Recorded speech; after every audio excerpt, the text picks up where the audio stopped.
அனைவருக்கும் வணக்கம். இன்னைக்கான அரசியல் அப்டேட்டில் நம்ம பார்க்க போகிற ரொம்ப ரொம்ப முக்கியமான ஒரு பரபரப்பான கிரிக்கெட் தகவல் என்ன அப்படின்னு பார்த்தீங்கன்னா,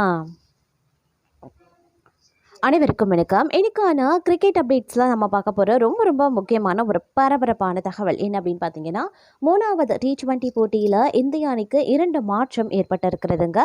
இது குறித்து சூரியகுமாருக்கு சாதகமாக விழுந்த டாஸ் அப்படின்றது மிகப்பெரிய அளவில் ஆட்டத்தையே மாற்றி அமைத்திருக்கிறது அப்படின்னு தான் சொல்லணும். இது குறித்த முழுமையான தகவலோடு இன்னும் பரபரப்பான விளையாட்டு செய்திகளை நீங்கள் தெரிந்து பலன் பெற வீடியோவை ஸ்கிப் பண்ணாமல் கடைசி வரைக்கும் பாருங்கள். வீடியோக்குள்ளே போகிறதுக்கு முன்னாடி இது வரைக்கும் நீங்கள் நம்ம சேனலை சப்ஸ்கிரைப் பண்ணலை அப்படின்னா உடனே சப்ஸ்கிரைப் பண்ணிக்கோங்க. அப்படியே பக்கத்தில் இருக்கக்கூடிய நோட்டிஃபிகேஷனுக்கான பில் பட்டனையும் ப்ரெஸ் பண்ணிக்கோங்க. சரி நேயர்களே, வாங்க வீடியோக்குள்ளே போகலாம். நியூசிலாந்து அணிக்கு எதிரான 3வது T20 போட்டியில் டாஸ் வென்ற இந்திய அணி முதல்ல பந்து வீசுவதாக அறிவித்திருந்தாங்க. 5 போட்டிகள் கொண்ட இந்த T20 தொடரில் இந்திய அணி 2-0 அப்படின்ற கணக்கில் முன்னிலையில் இருக்கிறாங்க. இந்த சூழலில் 3வது T20 போட்டி கவுஹாத்தில் இன்று தொடங்கியிருந்ததுங்க. பனிப்பொழிவு அதிகமாக இருக்கக்கூடிய சூழ்நிலையில் பார்த்தீங்க அப்படின்னா, டாஸ் வென்ற கேப்டன் சூரியகுமார் முதல்ல பார்த்தீங்கன்னா பந்து வீசுறதா அறிவித்திருந்தார்.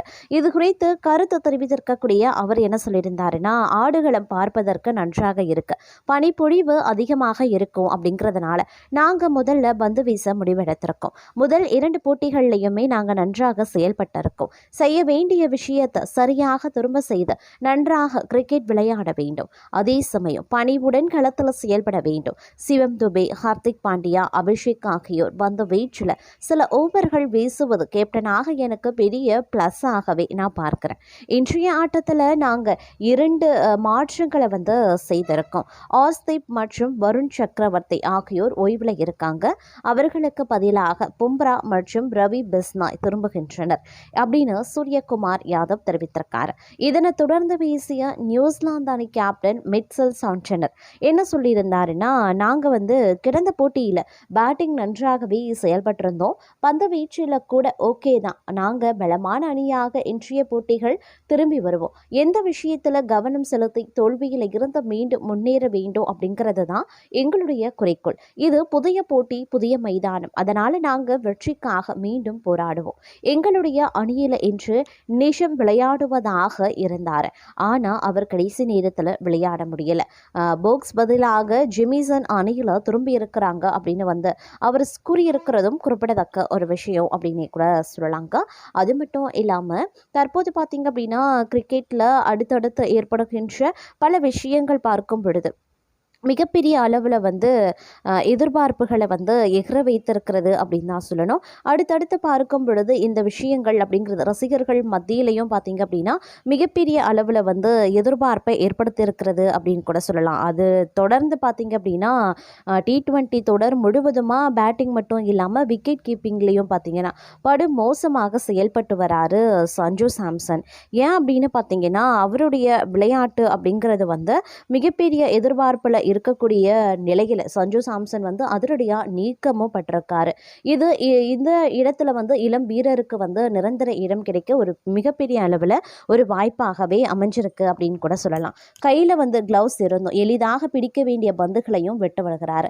நியூசிலாந்துக்கு எதிரான 3வது T20 போட்டியில் இந்திய அணி 8 விக்கெட் வித்தியாசத்தில் அபார வெற்றி பெற்று தொடரையும் வென்றிருந்தாங்க. இந்த போட்டியில் முதல்ல பேட்டிங் செய்த நியூசிலாந்து அணி 153 ரன்கள் மட்டுமே எடுத்திருந்தது.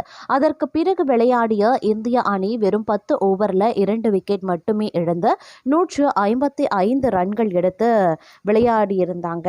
அதே மாதிரி பார்த்தீங்கன்னா மெகா வெற்றி பெற்றாங்க இதை அடுத்து அப்படின்னு சொல்லலாம். அது மட்டும் இல்லாமல் அபிஷேக் சர்மா 20 பந்துகளில் 7 பவுண்டரி 5 சிக்ஸருடன் 68 ரன்களும், சூரியகுமார் 26 பந்துகளில் 57 ரன்களும் அடித்திருந்தாங்க. 4 ஓவர்கள் வீசி 17 ரன் மட்டுமே கொடுத்து 3 விக்கெட் சாய்த்த பும்ரா ஆட்ட நாயகன் அப்படின்ற விருதையும் வென்றிருந்தார். இந்த தொடர் முழுவதுமாக சுதப்பி வரக்கூடிய சஞ்சு சாம்சன் போட்டியில் சந்தித்த முதல் பந்திலேயே போல்டா ஆகி ரன்கள் எதுவுமே எடுக்காம கோல்டன் டக் ஆயிட்டு இருக்காரு. நியூசிலாந்துக்கு எதிரான முதல் T20 போட்டியில 10 ரன்கள் மட்டுமே அடித்து அவுட் ஆன சஞ்சு சாம்சன் இரண்டாவது T20 போட்டியிலையும் 6 ரன்கள்ல அவுட் ஆகி ஏமாற்றத்தை அளித்திருந்தாரு. அது மட்டும் இல்லாம மூன்றாவது T20 போட்டியிலையும் டக் அவுட் ஆகி கடுமையா சுதப்பியும் இருந்தார். இந்த தொடர் முழுவதும் பார்த்தீங்கன்னா பேட்டிங் மட்டும் இல்லாமல் விக்கெட் கீப்பிங்லேயும் படு மோசமாக செயல்பட்டு வருகிறாரு சஞ்சு சாம்சன் அப்படின்னு கூட சொல்லலாம். அது மட்டும் இல்லாமல் கையில் க்ளவுஸ் இருந்தும் எளிதாக பிடிக்க வேண்டிய பந்துகளையும் அவர் வெட்ட விடுறாரு. இதனால் பந்து கீப்பருக்கு பின்னால் பவுண்டரிக்கு சென்று விடாது எளிதான ரன் அவுட் வாய்ப்பையும் வீணடைத்திருக்காரு. தற்போதைய இந்திய அணியின் T20 தொடரில் சஞ்சு சாம்சன், இஷான் கிஷான் அப்படின்னா 2 விக்கெட் கீப்பர்களும் இருக்காங்க. இந்திய அணியினுடைய நிரந்தர T20 பேட்ஸ்மேன் திலக் வர்மா காயம் அடைந்ததால அவரது இடத்துல விளையாடிய இஷான் கிஷான் 2 போட்டிகளில் அதிரடியில் பட்டைய கிளப்பி விட்டாங்க அப்படின்னு நான் சொல்லணும். இதனால 4வது போட்டிக்கு திலக் வர்மா உள்ளே வந்தா இஷான் கிஷான் இடம் பறிபோகாது. சஞ்சு சாம்சன் இடம் தான் பறிபோவது உறுதியாக இருக்கிறது. இஷான் கீப்பராகவும் இருக்கிறதுனால அவருக்கு பிரச்சனை எதுவும் கிடையாது. இதே போல மற்றொரு அதிரடி வீரர் ஸ்ரேயஸ் ஐயரும் வாய்ப்புக்காக காத்து கொண்டிருக்கிறாரு அப்படின்னு சொல்லலாம். இதனால சஞ்சு சாம்சனினுடைய மோசமான விளையாட்டு அப்படிங்கிறது மோசமான அவருடைய ஃபார்ம் ஸ்ரேயஸ் உள்ளே வருவதற்கு வழிவகுத்திருக்கிறது. ஸ்ரேயஸை போன்ற ஏராளமான இளம் வீரர்கள் T20 அணிக்கு வர ரெடியாகவே இருக்காங்க. ஆனால் PCCIக்கு சஞ்சு சாம்சனுக்கு நியூசிலாந்து தொடரில் வாய்ப்பு கொடுத்ததுடன் T20 உலகக்கோப்பையிலையும் இடம் கொடுத்திருந்தது. ஆனால் சஞ்சு தனது வாய்ப்புகளை எல்லாமே வீணடைத்து விட்டாரு என்றே சொல்ல வேண்டுங்க. அது மட்டும் இல்லாமல் தற்போது பார்த்தீங்கன்னா ஹாதியில் நடைபெற்ற நியூசிலாந்துக்கு எதிரான 3வது T20 கிரிக்கெட் போட்டியில் இந்திய அணி 8 விக்கெட் வித்தியாசத்தில் அபார வெற்றி பெற்று 5 போட்டிகள் கொண்ட தொடரை 3-0 அப்படின்ற கணக்கில் தற்போதே தன்வசப்படுத்தி இருக்காங்க.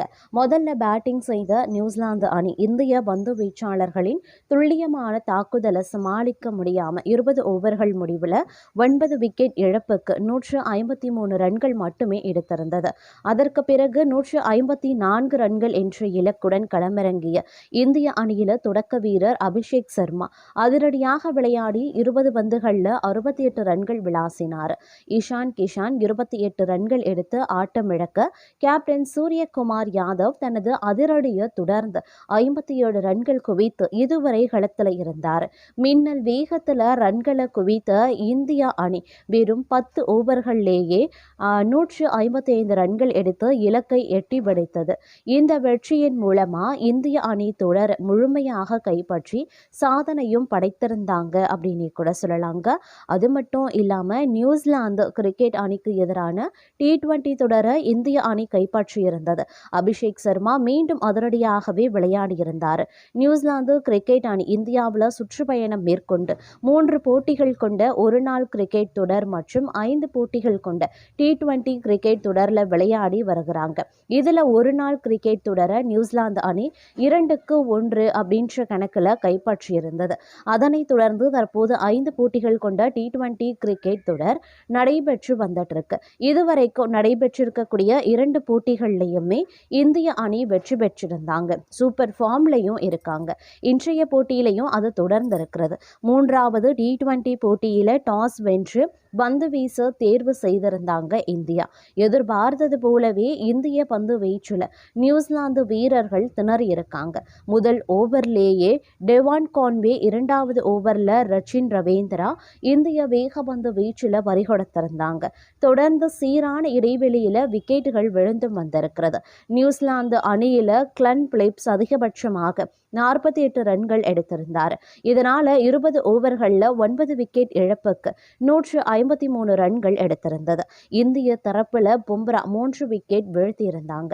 இதன் பின் இறங்கிய இந்திய அணிக்கு சஞ்சு சாம்சன் முதல் பந்திலேயே அவுட் ஆகி அதிர்ச்சியையும் கொடுத்தாரு. ஆனா இஷான் கிஷான் மற்றும் அபிஷேக் சர்மா இணைந்து அணியை மீட்டெடுத்ததுடன் அதிரடியில வெளுத்து வாங்கியும் வராங்க. 13 பந்துகளில் 28 ரன்கள் எடுத்த இஷான் கிஷான் விக்கெட் ஆனாலும் சூரியகுமார் யாதவ் தனது ஃபார்மை தொடர்ந்தார். அவருடன் வழக்கம் போல அபிஷேக் சர்மா தனது அல்லது அதிரடி சரவடியை வெடிக்க இந்திய அணி இலக்கை நோக்கி முன்னேறியிருந்தாங்க.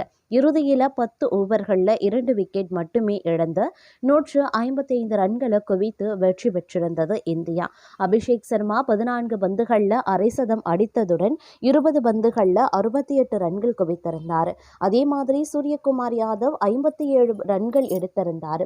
இந்த வெற்றியின் மூலமா இந்திய அணியின் தொடரை கைப்பற்றியிருந்தது அப்படின்னே சொல்லலாம்.